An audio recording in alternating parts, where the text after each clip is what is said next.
초등학교 시험 문제에 초등학생들이 엉뚱한 시험 답안지를 내을 통해서 많은 사람들에게 웃음을 주는 그러한 답들이 있습니다. 그 중에 오늘은 하나만 여러분들과 나누길 원합니다. 시험의 질문 내용은 이렇습니다. 용기를 주제로 짧은 글짓기를 해보세요 라는 것입니다. 이에 한 아이가 이렇게 답을 적었습니다. 넌 충분히 할 수 있어. 사람들이 말했습니다. 용기를 내야 해. 사람들이 말했습니다. 그래서 나는 용기를 내었습니다. 용기를 내어 이렇게 말했습니다. 나는 못해요. 이게 이 아이의 대답이었다라고 합니다. 용기를 내서 나는 못해요. 미국의 샌프란시스코에 가보면 아주 유명한 다리 하나가 있습니다. 그 다리의 이름이 금문교이지요. 이 금문교를 처음에 계획을 하고 그리고 공사를 하게 됐을 때 안타깝게도 1년 동안 23명의 사람이 이 공사 현장에서 떨어져 익사하는 일들이 발생됐다라고 합니다. 그래서 이 일 때문에 건설회사는 어찌하면 이들의 생명을 지킬 수 있을까를 고민하다가 거대한 망을 치었다라고 합니다. 그것이 요즘의 공사 현장에 치어져 있는 안전망의 시초가 되어졌다고 하죠. 이 거대한 망을 치게 되어지니까 놀랍게도 더 이상 사망자가 발생하지 않았다라고 합니다. 그리고 더 놀라운 것은 이 안전망으로 말미암아 놀라운 효과가 나타나는데 그것은 이 공사의 진행이 평소보다 20%나 향상된 것이었습니다. 그래서 이 이유가 뭘까를 조사를 했더니 그것은 더 이상 인부들이 떨어져 죽을 걱정을 하지 않고 또 열심히 일을 하다 보니까 작업 능률이 올라가게 되어졌고 그리고 더 이상 죽음이라는 두려움에 사로잡히지 않게 되어지니까 그들을 작업 효율을 감소시켰던 그 두려움이 물러나게 됐고 두려움이 더 이상 그들 가운데 나타나지 않게 되자 그 안전함에 대한 확신이 이들의 손, 이들의 발을 빠르게 움직이도록 만들었다라는 것입니다. 그래서 이 금문교회를 통하여서 만들어진 이 거대망인 안전망을 뭐라고 이야기하냐면 확신의 생명처다라고 이야기한다라고 합니다. 즉 우리가 믿을 만한 것, 우리가 우리의 생명을 지킬 만한 것이 바로 이 안전망이다라고 사람들이 생각하고 말하고 있다라는 것이죠. 그런데 문제는 여러분 이렇게 믿을 만하고 그리고 안전하다라고 생각하는 그 믿음의 대상, 그 무엇인가를 믿는 데에 사실은 문제가 발생되는 경우들이 많습니다. 특별히 내가 누구를 믿어야 되느냐, 내 곁에 믿을 만한 사람은 누구냐 하는 그 대상의 문제는 참 우리를 힘들게 하죠. 여러분 한번 질문을 드리겠습니다. 여러분들에게는 믿을 만한 존재가 있으십니까? 여러분들에게는 믿음의 대상이 있으십니까? 어째 아무도 대답을 안 하세요. 성경은 이 질문에 대하여 이런 대답을 하세요. 히브리서 12장 2절 말씀입니다. 믿음의 주요 온전케 하신 이인 예수를 바라보자. 그는 그 앞에 있는 기쁨을 위하여 십자가를 참으사 부끄러움을 개의치 아니하시더니 하나님 보좌의 우편에 앉으셨느니라. 하나님이신 예수님이 믿음의 대상이 되신다라는 거예요. 그럼 여기서 또 질문을 할 수 있습니다.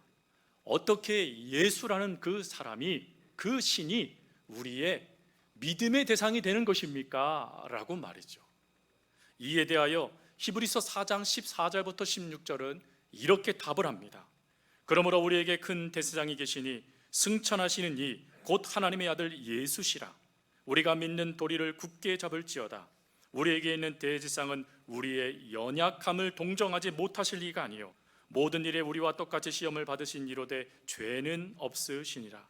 그러므로 우리는 긍휼하심을 받고 때를 따라 돕는 은혜를 얻기 위하여 은혜의 보좌에 담대히 나아갈 것이니라. 왜 예수님이 믿음의 대상이 되신다고 말씀하십니까?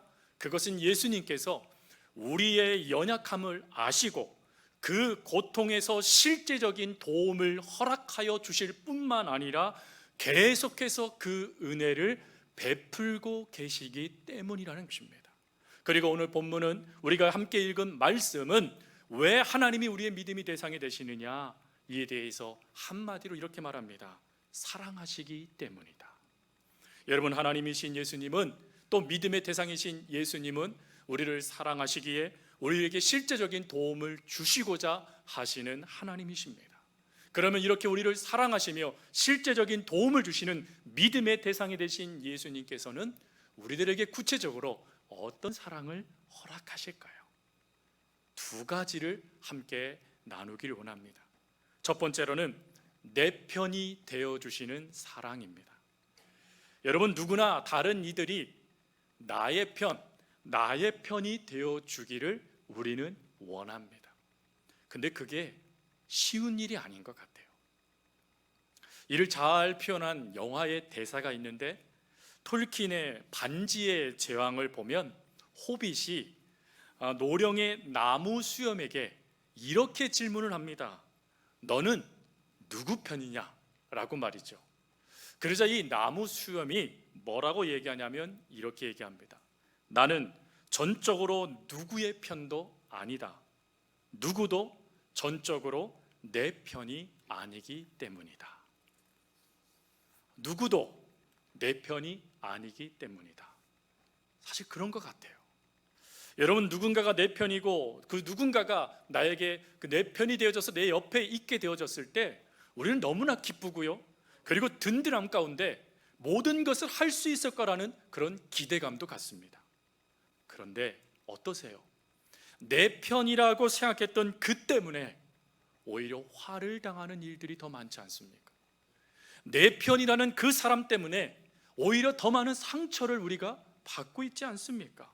그러고 보니 속담에 믿는 도끼에 발등 찍힌다, 그것이 어찌 보면 이 믿음의 대상으로부터 주어지는 인간관계의 아픔인 것 같습니다. 여러분, 우리는 가족을 바라보며 행복한 집, 우리가 참된 안식을 누릴 수 있는 곳이라고 이야기합니다. 그러나 그 믿음의 대상이 되어야 될 가정 속에 아픔을 겪는 이들이 얼마나 많습니까? 또 친구들은 어떻지요? 친구들에게 간이고 쓸개고 다 빼줄 것처럼 그 친구들과 함께하는 삶이 행복하고 기쁩니다. 그런데 그 친구가 또 다른 친구를 무너뜨리는 독이 되어지는 경우들이 얼마나 많습니까? 지인들은요, 이웃들은 어떻습니까? 그들이 믿음의 대상이라고 생각했습니다. 그런데 그러지 못하게 되니 자조적인 말을 우리가 하게 되어지죠. 내 편은 아무도 없다라는 표현 말입니다. 그러면 이런 표현을 할 수밖에 없는 여러분들에게 제가 질문을 드립니다. 정말 여러분 곁에는 여러분 편이 아무도 없으십니까? 어떤 분이 핸드폰에요, 신랑의 전화번호를 이렇게 다시 적기 위해서 쓸 때 내 남편이라고 적고 싶었습니다. 그런데 실수로 남자를 빼뜨린 거예요. 그래서 내 편이라고 적었답니다. 근데 내 편이라고 적으니까 든든해지더라는 거예요. 왜 그러냐면 예전에는 남의 편이어가지고 왼수 중에 이런 왼수는 없었는데 내 편이라는 말을 보게 되니까 든든해지더라는 거예요. 우리 여성도님들, 남편분이 여러분들의 내 편 맞습니까?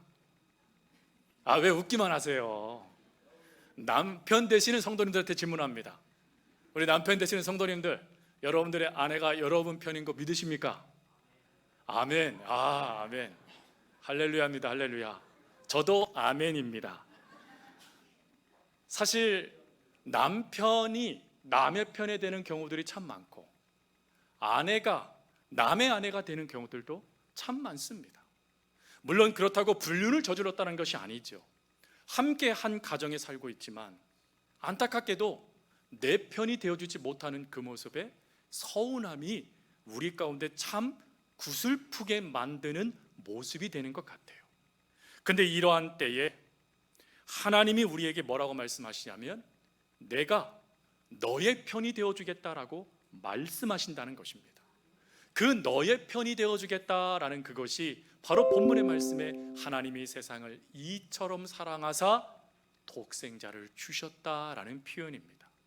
내 아들을 내어줄 정도로 우리의 편이 되기를 원하시는 하나님, 그 하나님의 사랑을 깨달았던 사도 바울은 로마서 8장 31절에 이런 말을 합니다. 그런즉 이 일에 대하여 우리가 무슨 말을 하리요? 만일 하나님이 우리를 위하시면 누가 우리를 대적하리요? 라고 이야기합니다. 여기서 하나님이 우리를 위하시며라는 이 단어의 원 의미는 하나님이 우리의 편이 되시면 이라는 뜻입니다. 하나님이 우리의 편이 되시면, 내 편이 되어주시면 어느 누구도 우리를 대적하지 못한다, 넘어뜨리지 못한다라는 하나님의 약속의 말씀이에요. 여러분, 이 약속의 말씀을 실제적으로 경험한 이가 구약 성경에 이스라엘, 지금도 이스라엘의 최고의 조상이 누구냐라고 이야기하면 다윗을 뽑습니다. 그래서 이스라엘 국기에 다윗의 오각형 별이 기록되어져 있죠. 그 정도로 다윗을 위대한 왕으로 이스라엘은 기억하고 있습니다. 그 위대한 왕인 다윗이 시편 3편 말씀에 이런 고백을 해요. 천만인이 나를 에워싸 진칠지라도 나는 두려워 아니하리로다. 그러면서 그 이유를 시편 118편 6절 7절에 이렇게 말합니다. 여호와는 내 편이시라. 내가 두려워하지 아니하리니 사람이 내게 어찌할까? 여호와께서 내 편이 되사 나를 돕는 자 중에 계시니 그러므로 나를 미워하는 자들에게 보응하실 것을 내가 보리로다. 하나님이 내 편이 되어셨다라는 거예요. 천만이 둘러싸도 내가 두려워하지 않았었던 이유는 하나님이 내 편 되어주셨기 때문이라는 것입니다. 여기서 쓴 내 편이라는 이 단어는 히브리어로요 예활이라는 단어입니다. 이 예활이라는 단어는 어떤 의미를 갖고 있냐면 여호와는 나와 함께 하시다라는 뜻을 갖고 있습니다. 여호와는 나와 함께 하시다라는 이 뜻이 신약 성경에는 어떤 단어로 표현되냐면 임마누엘이라는 단어로 표현되어 있습니다. 하나님이 우리와 함께 하신다라는 표현 말입니다. 여러분, 이 표현을 종교개혁가였던 깔뱅은 이렇게 표현을 했어요. 나는 하나님의 손에 보호받고 있다. 하나님의 손에 보호받고 있기에 천만인이 둘러싸도 어떤 대적이 우리에게 와도 나는 평안합니다, 안전합니다 라고 고백할 수 있었다라는 것이죠. 여러분, 이 고백, 이 은혜, 하나님이 우리에게 허락해 주시는 이유가 뭐라고요? 사랑하시기 때문이라는 것입니다. 요한사도는 요한일서 4장 9절부터 10절에 이런 말을 하였어요. 하나님의 사랑이 우리에게 이렇게 나타난 바 되었으니 하나님이 자기의 독생자를 세상에 보내심은 저로 말미암아 우리를 살리려 하심이라. 사랑은 여기 있으니 우리가 하나님을 사랑한 것이 아니요 오직 하나님이 우리를 사랑하사 우리 죄를 위하여 화목제로 그 아들을 보내셨음이니라. 사랑하셨기 때문에 그 하나님이 내 편이 되어주시고, 사랑하시기 때문에 그 하나님이 우리와 함께하여 주시며, 사랑하시기 때문에 우리가 그 하나님의 품 안에서 보호함을 받고 있다는 것입니다. 여러분, 이 은혜, 이 하나님의 사랑을 어느 분이 이렇게 정의를 내리더라고요. 하나님은 사랑스럽지 않은 자, 하나님은 사랑받을 자격이 없는 자, 하나님은 사랑받기를 원치 않고 거절하는 자까지도 제한 없이 사랑하신다. 여러분, 하나님이 여러분들을 사랑하십니다. 함께 이렇게 고백해 볼까요? 하나님은 나를 사랑하십니다. 여러분, 하나님이 나를 사랑하신다라는 이것이 여러분들 믿어지는 은혜가 있길 바랍니다. 영국에요 찰스 웨슬리라는 목사님이 계셨어요. 이분은 영국의 종교개혁을 또 일으켰던 아주 귀한 목사님이죠. 이분의 일학 가운데 이런 이야기가 기록되어 있습니다. 어느 날 창문을 열고 목사님이 말씀을 묵상하고 있었습니다. 근데 갑작스럽게 그 창문으로 매에 쫓기던 작은 새가 당신이 있는 그 서재로 들어오더라는 것입니다. 그러는 서재에서 뱅글뱅글 돌더니 보시는 사진처럼 이 옷길이 길잖아요. 요 안으로 새가 쏙 들어오더라는 것이죠. 그래서 목사님은 조금 놀랬지만 이 새를 위로하고자 움직이지도 않고 그대로 두었다 합니다. 그랬더니 잠시 후 그 숨을 헐떡이던 새가 편안해지기 시작하더니 고개를 내밀었다라고 하죠. 그러자 목사님은 조용히 일어나셔서 창문가에 그 옷을 내밀었다라고 합니다. 새는 날아갔죠. 그 모습을 보면서 이 목사님은 다음과 같은 시를 읊조렸다라고 합니다. 비바람이 칠 때와 물결이 높이 일 때에 사랑하는 우리 주 나를 품어 주소서. 풍파 지나가도록 나를 숨겨주시고 안식 얻는 곳으로 주여 인도하소서. 나의 영혼 피할 때 예수밖에 없으니 혼자 있게 마시고 위로하여 주소서. 구주 의지하였고 도와주심 비오니 할 수 없는 죄인을 주여 보하소서. 이 고백이 후에는 찬송가의 한 가사로 등장하게 되죠. 성도 여러분, 또 오늘 예배에 참여한 귀한 우리 초대받으신 여러분, 하나님은 사랑 가운데 언제나 든든한 여러분도 내 편에 되어주십니다.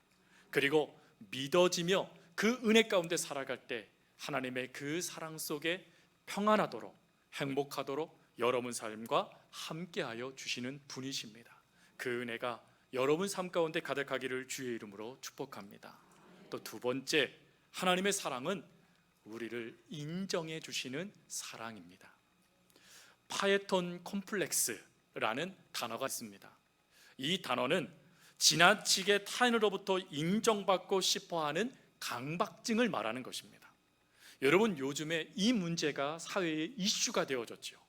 그래서 이 문제 때문에요, 인스타그램, 유튜브를 하시는 분들이 극단적인 상황까지 그 인기를 위해서요 움직이는 모습들이 보여지고 안타깝게도 생명을 잃는 분들도 나타나게 됩니다. 왜 이런 모습이 나타날까요? 분명한 것은 인정이라는 이것은요, 사전적으로 남을 동정하는 따뜻한 마음이라고 표현되어 있습니다. 즉 남을 온전히 세워주며 인정해주며 그를 높여주는 게 인정의 중요한 모습이라는 거예요. 근데 이 인정에 또 다른 모습이 있는데 그게 강박이라는 것입니다. 이 강박에 대해서 인정받고 싶은 마음이라는 책을 쓴 오타 하지메 교수님은 이런 말을 했어요. 남을 동정하는 따뜻한 마음인 인정은 우리에게 있어서 정상적인 욕구이지만 나를 인정하는 이는 남이기 때문에 인정에 매달릴수록 삶을 주체적으로 살 수 없다라고 말이죠. 나를 인정해 주는 게 내가 아니고 남이라는 것입니다.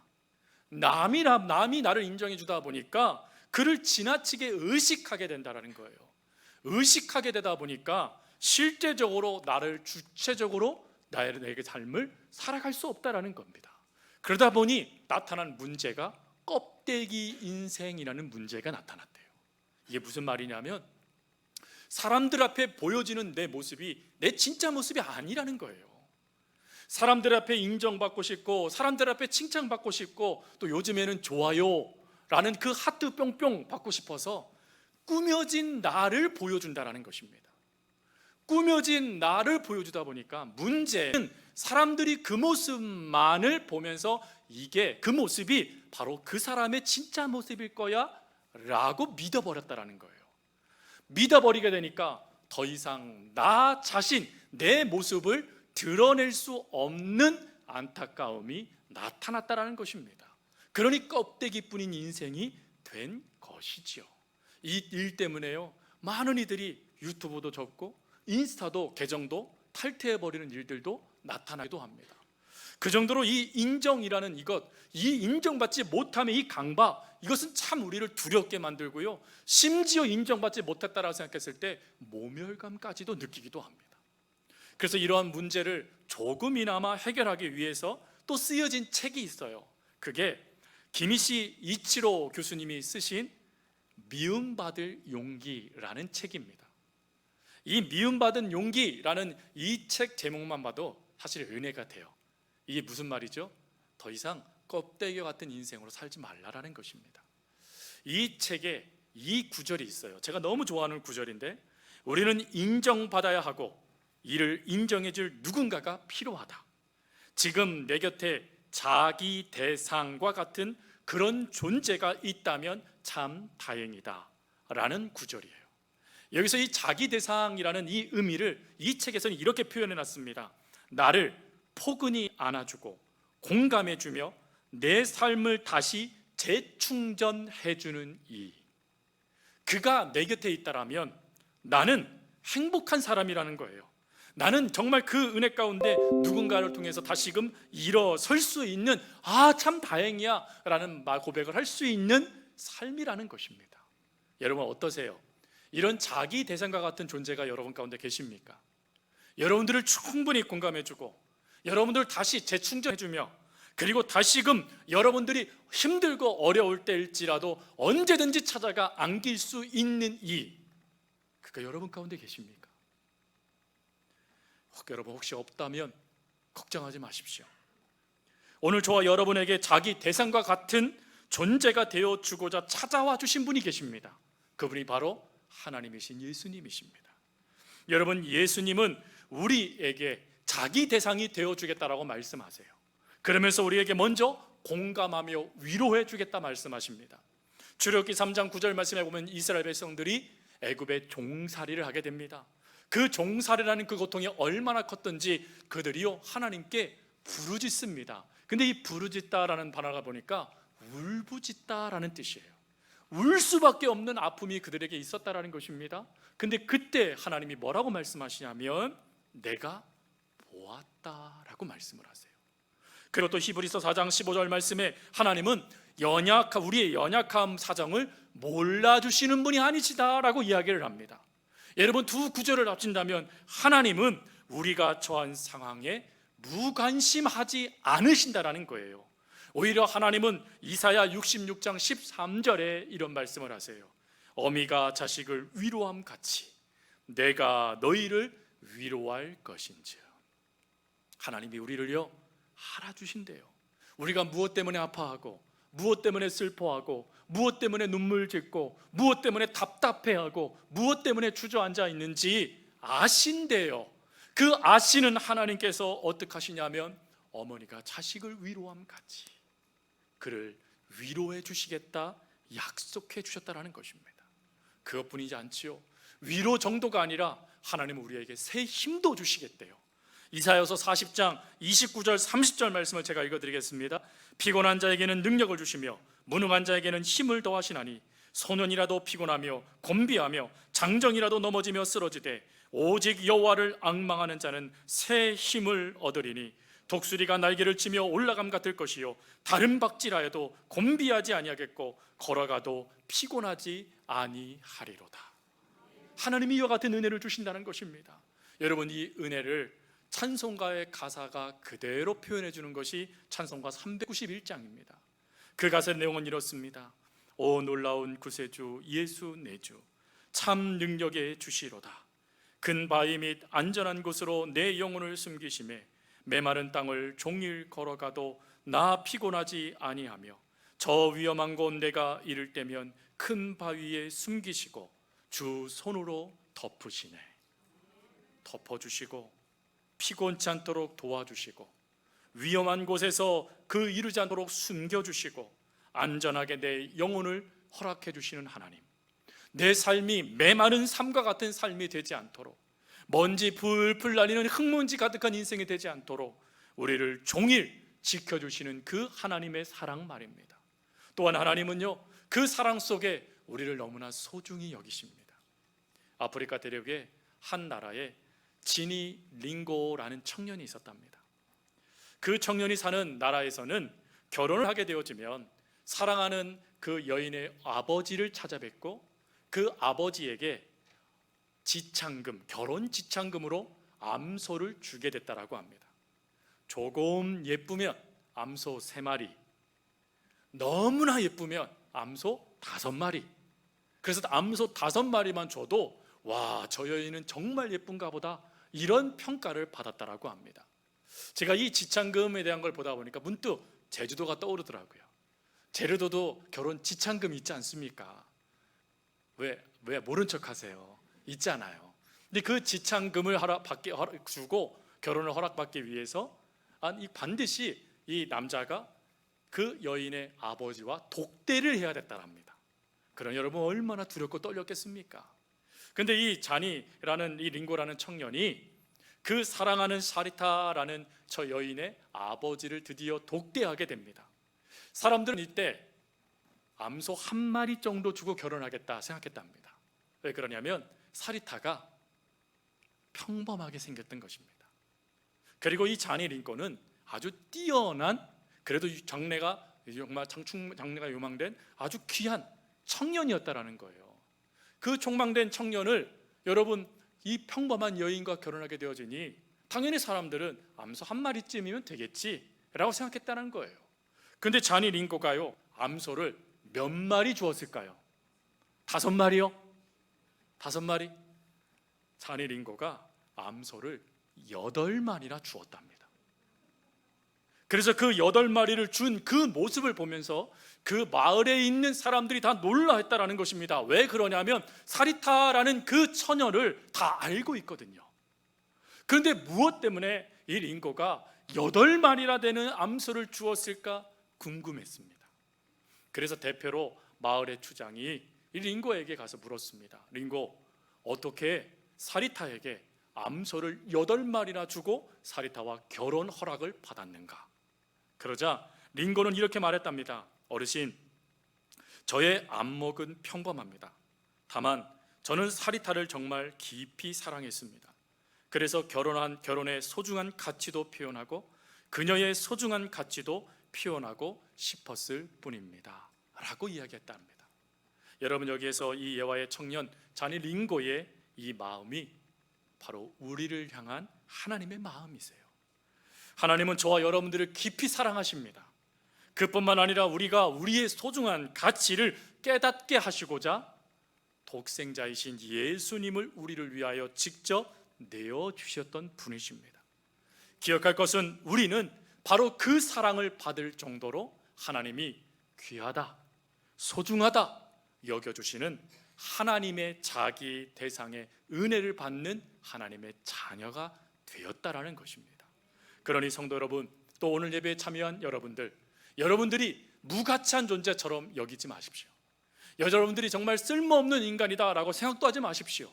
하나님이 여러분들을 향하여 귀하다, 소중하다라고 여기시며 당신의 전부를 여러분들을 위해 내어주실 정도입니다. 우리 말씀을 마무리하면서 이렇게 소중히 여기시는 하나님의 마음을 한 말씀을 제가 읽어드리면서 말씀을 마치고자 합니다. 베드로전서 2장 9절 말씀입니다.